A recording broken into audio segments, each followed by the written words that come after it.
So, Ashna, what has the court heard and where does this go from here? I think this is a significant moment and, quite frankly, a landmark decision by the High Court here, as Epping District Council essentially got what they wanted. They sought an interim injunction to stop the Bell Hotel in Epping from housing asylum seekers, which they have been doing for years, and that has been granted by a judge here at Court 13. The council had argued that it was not being used for its intended purpose, that the hotel itself was being used more like a hostel housing asylum seekers rather than for its intended use, breaking planning law permission.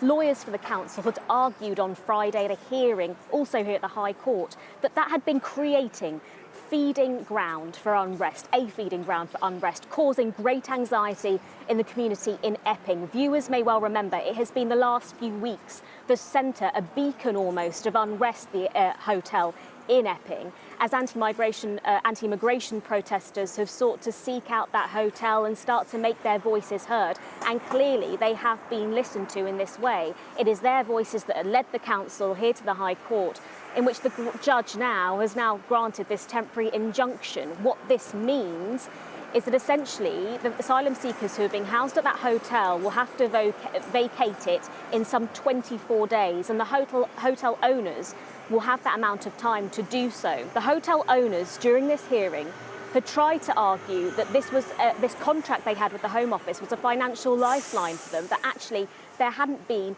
that much toing and froing on the hotel being used for this purpose between them and the council for some time. It was only since this unrest that this was brought to their attention and this case was pursued. What we have also heard today, at the 11th hour, when this hearing got underway at 2 p.m, a last-minute 11th hour intervention attempted by the Home Office. An extraordinary moment where we heard from their representatives. They tried to argue through their prosecution, their barrister apologies, that they said if this interim injunction was granted, this would pose a significant operational burden on the Secretary of State. They tried to argue, the Home Office, that there could be similar applications being made elsewhere which would aggravate the asylum system itself.